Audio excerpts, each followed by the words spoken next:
Before we look at NCIC goes for Oscar Sudi, Farah Malim, and other 8 members, allow me to begin by saying this. Charity begins at home.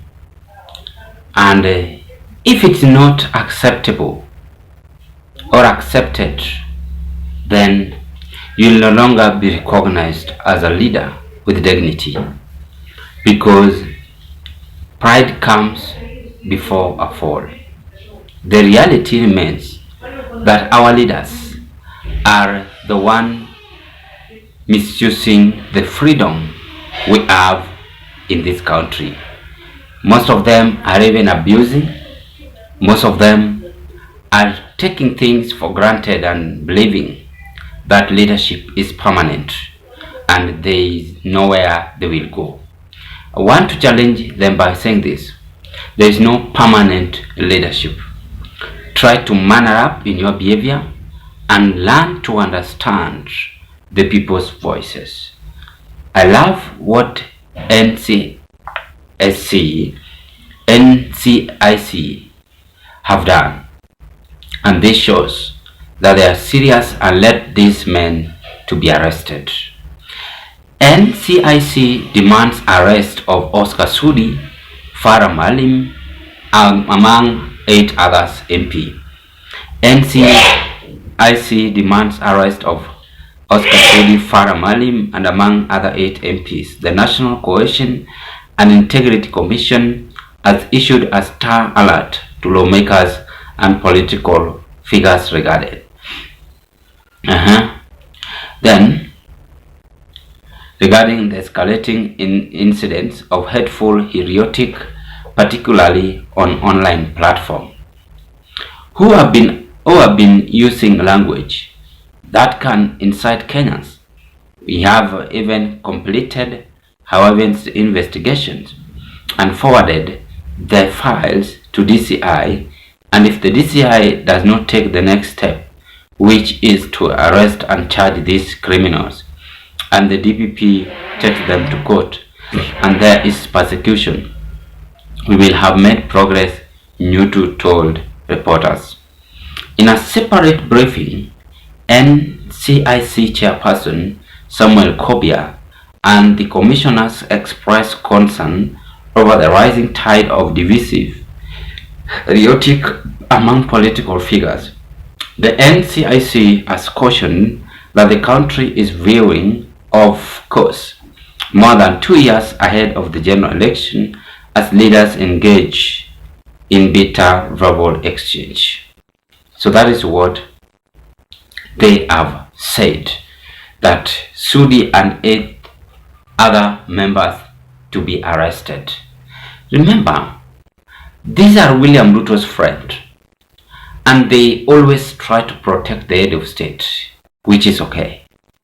But the main question which we ought to ask ourselves: what are these people doing substantial in UDA government, which have now turned them to act wild when Kenyans react on a sinking UDA government? And could this be the reason why NCIC have decided to thwart the 3 gentlemen? One of them is Oscar Sudi, Farah Malim, Farouk Kibet, and other 8 members of parliament. By the way, they are speaking as if they own the leadership, they own the world.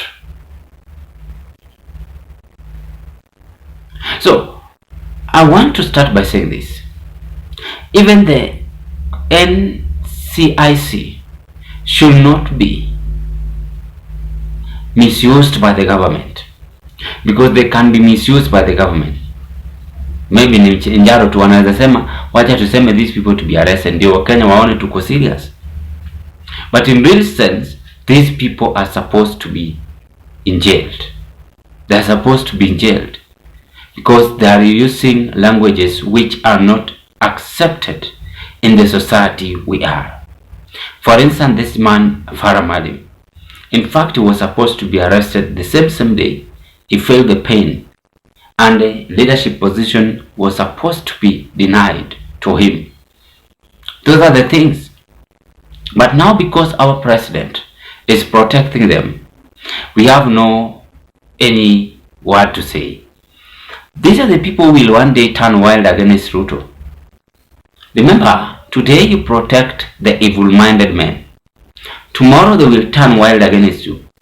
How many of you have gone to the park where there is a wild animal or python? Sour, you inject the python, you inject the lion using the medicine the game rangers always use. What if one day it happens that you don't inject the python or the lion? Now, the tourists who have gone there to watch or to see the python, by believing that they have been injected, might find it rough, and the result is death. That is what is now happening in UDA. They lack what we call leadership understanding, and now they are possessed with William Ruto's power, where you can't correct them, you can't even say any other thing. Now, if William Ruto will leave the power, the presidency, I am telling you, these people are going to stress up, and the result is death. Watakuwa wana mwili inaisha tu, inashrink tu, because they had someone to protect them. They didn't understand that power is not permanent. So the NCIC should come out in public and show us photos taken when Oscar Sudi is being arrested, when Farah Malim is being arrested, and all other 8 members. Let them not just speak by the word of mouth, but action matters a lot. Because such kind of people in leadership are taking us behind, and they don't have anything to work out to help vulnerable Kenyans. This is good move, and I know William Ruto is going to try as much as he can to protect these people. But Mr. President, you also have a question to answer. You are urging Kenyans to obey the rules, laws, and avoid misusing social media to abuse leaders, which is okay. What about your people? Have you ever come out and tell them that stop using these languages you are using? Today, hata we mwenyewe ulisema, na sisi tunakufuata vizuri. Watu waache kuharahara mapema.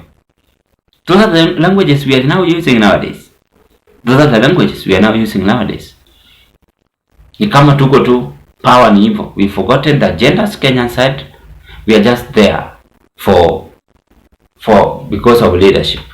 It's wrong, and if you are not keen, Kenya is not going to grow. Kenya is going to be stagnant, and many of us will suffer. Ladies and gentlemen, what are your take? I raise my case at this point, and I wish you all the best. Subscribe if you've never subscribed, like this video, watch and share. Thank you.